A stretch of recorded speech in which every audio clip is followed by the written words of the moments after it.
Hello guys, എല്ലാവർക്കും അഭിജിത്ത് പ്രകാശ് എന്ന എൻ്റെ യൂട്യൂബ് ചാനലിലേക്ക് സ്വാഗതം. ഇന്ന് ഹാർഡ് 70 ഡേ ചലഞ്ചിൻ്റെ ഡേ 32 ആണ്. അപ്പോൾ നമ്മൾ ലാസ്റ്റത്തെ 70 ഡേയ്സ് പ്രിലിംസിൻ്റെ കറക്റ്റായിട്ട് പ്ലോട്ട് ചെയ്ത് പോവുകയാണ്. അപ്പോൾ 32ാമത്തെ ദിവസമാണെന്ന് നമ്മൾ ഡെയിലി ടാർജറ്റുകളൊക്കെ ഇട്ടാണ് പോകുന്നത്. അപ്പോൾ നിങ്ങളിത് ആദ്യമായിട്ടാണ് കാണുന്നതെങ്കിൽ ഇത് UPSC സിവിൽ സർവീസ് റിലേറ്റ് ചെയ്യുന്ന ചാനലാണ്. അപ്പോൾ നമ്മളിത് 70 ഡേയ്സ് പ്രിലിംസിൻ്റെ അവസാനത്തെ 70 ഡേയ്സ് നമ്മൾ കറക്റ്റായിട്ട് ടാർജറ്റ് ചെയ്ത് പ്ലോട്ട് ചെയ്ത് എക്സാമൊക്കെ നടത്തി അതുപോലെ പോവുകയാണ്. ഓക്കെ, അപ്പോൾ നമുക്ക് ഓൾറെഡി ഇപ്പോൾ കുറച്ച് സബ്ജക്റ്റ് ഹിസ്റ്ററി, ജോഗ്രഫി ഒക്കെ ഫിനിഷ് ആയിട്ടുണ്ട്. പോളിറ്റി, എൻവയോൺമെൻറ്റ് നമ്മൾ പോയിക്കൊണ്ടിരിക്കുന്ന വീക്കെൻഡ് വെച്ച്. പിന്നെ അതുപോലെ തന്നെ ഇപ്പോൾ നമ്മൾ എൻവയോൺമെൻറ്റ് പകുതി പോർഷൻ കംപ്ലീറ്റ് ചെയ്തു. ബാക്കി പോർഷനാണ് മെയിനായിട്ട് നോക്കാനുള്ളത്. ഓക്കെ, അപ്പോൾ ഇന്നത്തെ ടോപ്പിക് എന്ന് പറഞ്ഞാൽ എൻവയോൺമെൻറ്റ് സെക്കൻഡ് ഹാഫാണ്. മെയിനായിട്ടുള്ള ആക്റ്റുകളും പോളിസികളും ഓർഗനൈസേഷൻസും ഒക്കെ അതിലാണ് വരുന്നത്. പിന്നെ അതുപോലെ തന്നെ സീസാറിൻ്റെ പോർഷൻ ലോജിക്കൽ റീസണിങ് ഓൾറെഡി ഞാൻ ഇന്നലെ പറഞ്ഞ പോർഷൻ തന്നെയാണ്. ഇന്ന് കൂടുതൽ എക്സ്ട്രാ ഒന്നുമില്ല. ആകെ എക്സ്ട്രാ വരുന്ന പോർഷൻ എന്ന് പറഞ്ഞാൽ ജാനുവരിയിലെ കറണ്ട് അഫയേഴ്സിൻ്റെ ലാസ്റ്റത്തെ പോർഷനായിട്ടുണ്ടെന്ന് 90-120 പേജിലുള്ള പോർഷനാണ് ജാനുവരിയിലെ കറണ്ട് അഫയേഴ്സ്. നമുക്ക് ഈ സെയിം സ്ട്രാറ്റജി തന്നെ അടുത്ത് ഫെബ്രുവരി മാർച്ചും കൂടെ ആകുമ്പോൾ ഫോളോ ചെയ്യാം. അതിനുശേഷം കറണ്ട് അഫയേഴ്സ് മാർച്ചിന് ശേഷമുള്ള അപ്ഡേറ്റഡ് PT365 എന്ന് പറഞ്ഞൊരു PT365 ഇറങ്ങും. അതിൻ്റെ പാർട്ട് 1 ഇറങ്ങി കഴിഞ്ഞു ഓൾറെഡി. അതിൽ മാർച്ച് വരെയാണ് ഇൻക്ലൂഡ് ആയിട്ടുള്ളത്. നമുക്ക് അവിടെ മന്ത്ലി നോക്കിയിട്ട് പാർട്ട് 2 മാത്രം അപ്ഡേറ്റ് നോക്കാം. ആ ഒരു സ്ട്രാറ്റജി ഫോളോ ചെയ്യാം. പിന്നെ ഞാൻ പറഞ്ഞു എല്ലാത്തിനും ഇമ്പോർട്ടൻ്റ് ആയിട്ടുള്ളത് നമ്മളെങ്ങനെ ക്വസ്റ്റ്യൻ അപ്രോച്ച് ചെയ്യുന്നതെന്നുള്ളതാണ്. MCQ ആപ്റ്റിറ്റ്യൂഡ് UPSC എങ്ങനെയാണ് ക്വസ്റ്റ്യൻ തരുന്നത്, അതിൻ്റെ ആൻസർ പിക്കുന്നത്, അത് PYQ വഴിയേ കിട്ടത്തുള്ളൂ. അപ്പോൾ PYQs റെഗുലറായിട്ട് ചെയ്യാം. ഈ എൻവയോൺമെൻറ്റ് ഞാൻ ഓൾറെഡി ഇട്ടിട്ടുണ്ട്. ഏകദേശം 200ഓളം ഉള്ള PYQസിൻ്റെ ലിസ്റ്റ് ഇട്ടിട്ടുണ്ട്.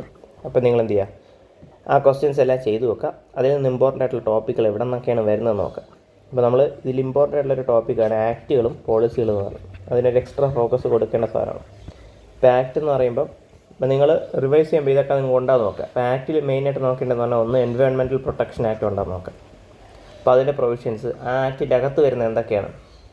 ഈ ആക്ടിനകത്ത് 5 പ്രൊട്ടക്റ്റഡ് ഏരിയസ് വരുന്നുണ്ട്. National park, wild life sanctuary, അതുപോലെ തന്നെ കമ്മ്യൂണിറ്റി റിസർവ്, കൺസർവേഷൻ റിസർവ്, പിന്നെ മറൈൻ പ്രൊട്ടക്റ്റഡ് ഏരിയസ്. അപ്പോൾ അതേപോലത്തെ പ്രൊട്ടക്റ്റഡ് സൈറ്റുകൾ വരുന്ന അത് നോക്കുക കറക്റ്റായിട്ട് ഉണ്ടാകുന്നുള്ളത്. പിന്നെ ബാക്കി എന്തൊക്കെ ഇതിൻ്റെ അകത്തുണ്ട്. സെൻട്രൽ സൂ അതോറിറ്റി ഉണ്ട്, ചീഫ് വൈൽഡ് ലൈഫ് വാർഡൻ ഉണ്ട്. അപ്പോൾ ബാക്കി എന്തൊക്കെയാണ് ഇതിൻ്റെ അകത്തുള്ളത്. വൈൽഡ് ലൈഫ് എന്ന് പറഞ്ഞാൽ വാക്ക് വെച്ചിട്ടുള്ള കുറച്ച് ടേംസ് ഇതിലുണ്ട്. അല്ലാതെ എക്സ്ട്രാ വരുന്നതാണ് സെൻട്രൽ സൂ അതോറിറ്റിയും. പിന്നെ അതുപോലെ തന്നെ NTCA, നാഷണൽ ടൈഗർ കൺസർവേഷൻ അതോറിറ്റിക്ക് ഈ ആക്ടിൻ്റെ കീഴിൽ വരുന്നത്. അപ്പോൾ ഇത് ഒരു ബോഡിയുടെ പേര് എന്നിട്ട് ഏത് ആക്ടിൻ്റെ കീഴിലാണെന്ന് ചോദിക്കാം. ഓക്കെ, അപ്പോൾ അതുകൊണ്ട് വൈൽഡ് ലൈഫ് പ്രൊട്ടക്ഷൻ ആക്ട് കറക്റ്റായിട്ട് പഠിക്കാം. പിന്നെ 3 ഫോറസ്റ്റ് ആക്റ്റുകൾ. ഇന്ത്യൻ ഫോറസ്റ്റ് റൈറ്റ്സ് ആക്ട് 1927 ഉണ്ട്. അത് കഴിഞ്ഞ് 1980 ഉണ്ട്. അതിനുശേഷം 2006 ഫോറസ്റ്റ് റൈറ്റ് ആക്ട്സ്. അപ്പോൾ ഈ 3 ഫോറസ്റ്റ് റൈറ്റ് ആക്ടിന് കറക്റ്റായിട്ട് പഠിക്കാം. 2006 കുറച്ചുകൂടി ഇമ്പോർട്ടൻ്റ് ആയിരുന്നു. 3-4 ക്വസ്റ്റ്യൻ കഴിഞ്ഞ 2-3 വർഷം കൊണ്ട് മാത്രം ചോദിച്ചിട്ടുണ്ട്. ഓക്കെ, അതിൽ തന്നെ ST ആരാണ്, അല്ലെങ്കിൽ ഷെഡ്യൂൾ ട്രൈബ് ആരാണ്, അതർ ഫോറസ്റ്റ് ഡെല്ലേഴ്സ് ആരാണ് എന്നൊക്കെ കറക്റ്റായിട്ട് മനസ്സിലാക്കുക. ഗ്രാമസഭയുടെ റോളൊക്കെ കറക്റ്റായിട്ട് നിങ്ങൾ മനസ്സിലാക്കാം. ഓക്കെ, അതിനുശേഷം അടുത്ത് ഇമ്പോർട്ടൻ്റ് ആയിട്ട് വരുന്ന ആക്ട് എന്ന് പറയുന്നത് വാട്ടർ ആക്ട്, എയർ ആക്ട്, അതുപോലെ തന്നെ എൻവയോൺമെൻറ്റൽ പ്രൊട്ടക്ഷൻ ആക്ട്. അപ്പോൾ ഇതേപോലത്തെ ആക്റ്റുകൾ എന്ത് ചെയ്യുക കറക്റ്റായിട്ട് നിങ്ങൾ നോക്കുക. അതാണ് ഇമ്പോർട്ടൻ്റ് ആയിട്ട് വരുന്ന ആക്ട്. പിന്നെ വേറെ അല്ലറ കുറച്ച് ആക്റ്റുകൾ, അതായത് കോസ്റ്റൽ റെഗുലേഷൻ സോൺസ് എന്ന് പറഞ്ഞാൽ കോസ്റ്റൽ റെഗുലേഷൻ്റെ ആക്റ്റുകളുണ്ട്. പിന്നെ ബയോഡൈവേഴ്സിറ്റി കൺസർവേഷൻ ആക്ട് ഉണ്ട്. അതിലാണ് നാഷണൽ ബയോഡൈവേഴ്സിറ്റി അതോറിറ്റി വരുന്നത്. ഓക്കെ, അതൊക്കെ വളരെ ഇമ്പോർട്ടൻ്റ് ആയിട്ടുള്ള ബോഡിയാണ്. പിന്നെ അതുപോലെ തന്നെ എൻവയോൺമെൻറ്റൽ പ്രൊട്ടക്ഷൻ ആക്ടിൻ്റെ അകത്ത് തന്നെ ഏതൊക്കെ ബോഡീസ് വരുന്നതെന്ന് നോക്കാം. ഇപ്പം ജനറ്റിക് എഞ്ചിനീയറിംഗ് അപ്രൈസൽ കമ്മിറ്റി എന്ന് പറഞ്ഞ കമ്മിറ്റി ഉണ്ട്. അത് നമ്മൾ സയൻസ് ആൻഡ് ടെക്കിൽ പഠിക്കും. അതൊക്കെ ഈ ഒരു എൻവയോൺമെൻറ്റൽ പ്രൊട്ടക്ഷൻ ആക്ടിൻ്റെ കീഴിൽ വരുന്നതാണ്. പിന്നെ അതുപോലെ തന്നെ economic zones, special economic zones എന്ന് പറഞ്ഞാൽ എക്കോ സെൻസിറ്റീവ് സോൺസ് എന്നൊക്കെ പറഞ്ഞിട്ടുണ്ട്. അതൊക്കെ എൻവയോൺമെൻറ്റൽ പ്രൊട്ടക്ഷൻ ആക്ടിൻ്റെ കീഴിൽ വരുന്നതാണ്. അപ്പോൾ അതൊക്കെ നിങ്ങൾ ഓർത്ത് വെച്ചിരിക്കുക. അതാണ് ആക്റ്റുകളുടെ കീഴിൽ മെയിനായിട്ട് നോക്കാനുള്ള. അടുത്തുള്ളതെന്ന് പറഞ്ഞാൽ ഓർഗനൈസേഷൻസ് തന്നെ ആ ഒരു ടൈം ലൈൻ വെച്ച് പോകും. ബേസിക് തുടക്കം സ്റ്റാർട്ടിങ് ആണെന്ന് പറഞ്ഞുതരാം. അതായത് നമ്മൾ എൻവയോൺമെൻറ്റിനെ കുറിച്ച് പറയുന്ന ഇമ്പോർട്ടൻ്റ് ഓർഗനൈസേഷനാണ് സ്റ്റോക്ക്ഹോം കോൺഫറൻസ് 1972. അതിനുശേഷം നടന്ന Rio+10, അത് കഴിഞ്ഞിട്ട് എർത്ത് സമ്മിറ്റ് നടന്നു. 92 എർത്ത് സമ്മിറ്റ് നടന്നു. പിന്നെ ഇതിൻ്റെ തന്നെ ഫോളോ അപ്പ്, എർത്ത് സമ്മിറ്റ് റിയോയിലാണ് നടന്നത്. അപ്പോൾ റിയോയിലെ ഫോളോ അപ്പായിട്ട് Rio+10, Rio+20 എന്ന് പറഞ്ഞാൽ അങ്ങനെ സമ്മിറ്റുകൾ നടന്നു. അപ്പോൾ ഓരോ സമ്മിറ്റിലുണ്ടായ ബോഡി സ്റ്റോക്ക്ഹോം കോൺഫറൻസിലാണ് UNEP എന്ന് പറഞ്ഞ ബോഡി ഉണ്ടായത്. ഓക്കെ, അപ്പോൾ അതുപോലത്തെ കുറേ എൻവയോൺമെൻറ്റൽ പ്രോഗ്രാം ബോഡി. പിന്നെ 1992 UNFCCC എന്ന് പറഞ്ഞ ബോഡി ഉണ്ട് ഇമ്പോർട്ടൻ്റ് ആയിട്ടുള്ള. അപ്പോൾ അതെന്താണ്, അതിൻ്റെ ഇമ്പോർട്ടൻ്റ് ആയിട്ടുള്ള ഫങ്ഷൻസ് എന്താണ്.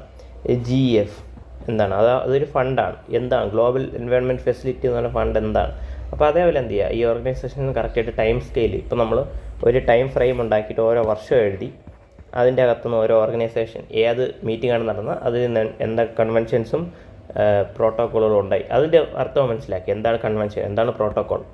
പിന്നെ ക്ലൈമറ്റ് ചേഞ്ചിൽ വരുമ്പോൾ തന്നെ എന്താണ് അഡാപ്റ്റേഷൻ എന്ന് പറയുന്നത്, എന്താണ് മിറ്റിഗേഷൻ എന്ന് പറയുന്നത്, എന്താണ് ലോസ് ആൻഡ് ഡാമേജ് എന്ന് പറയുന്നത്. അപ്പോൾ അതേപോലത്തെ ഇമ്പോർട്ടൻറ്റ് ടേംസ് കൊണ്ട് നിങ്ങൾ എന്ത് ചെയ്യുക, റിവൈസ് ചെയ്യുമ്പോൾ നോക്കാം. ഇപ്പോൾ എൻവയോൺമെൻറ്റിൽ നിങ്ങളത് വായിക്കുമ്പോൾ അതൊന്ന് ശ്രദ്ധിച്ചോളേ.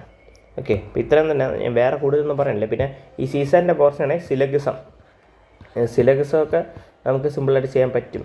പക്ഷേ എനിക്ക് സമയം കിട്ടാത്തതുകൊണ്ടാണ്, അല്ലെങ്കിൽ നമുക്ക് അതിൻ്റെ ട്യൂട്ടോറിയൽ വീഡിയോ ഒക്കെ ഇടായിരുന്നു സിലഗസത്തിൻ്റെ. പിന്നെ വെൻ ഡയഗ്രാം ഉപയോഗിച്ച് ചെയ്യുന്നത് എങ്ങനെയാണ്, വെൻ ഡയഗ്രാം നിങ്ങൾ ചെയ്തിട്ടുണ്ടായിരിക്കും ഇവിടെ സർക്കിളൊക്കെ വരച്ചിട്ട്. അപ്പോൾ അങ്ങനെയുള്ള ക്വസ്റ്റ്യൻസ് എങ്ങനെ സോൾവ് ചെയ്യണം എന്നൊക്കെ ഉള്ളതാണ് മെയിനായിട്ട് ഈ സിലബസിൽ വരുന്നത്. ഇത് നമ്മൾ ഓൾറെഡി എളുപ്പം ചെയ്യാൻ പറ്റുന്നത് തന്നെയാണ്. നിങ്ങൾ നോക്ക്, വെൻ ഡയഗ്രാം ഒക്കെ എനിക്ക് തോന്നുന്നത് മലയാളം ട്യൂട്ടോറിയലാണ്. സിലബസത്തിന് മലയാളം ട്യൂട്ടോറിയൽ കാണുമെന്നുള്ള ഡൗട്ടാണ്. ഓക്കെ, അപ്പോൾ ഈ വീഡിയോയിൽ ഇത്രയേ ഉള്ളൂ. അപ്പോൾ വീഡിയോ ഇഷ്ടമായി ഷെയർ ആയിട്ട് നിങ്ങൾ ലൈക്ക് ചെയ്യുക, ഷെയർ ചെയ്യുക, മറക്കാതെ ചാനൽ സബ്സ്ക്രൈബ് ചെയ്യുക. Thank you.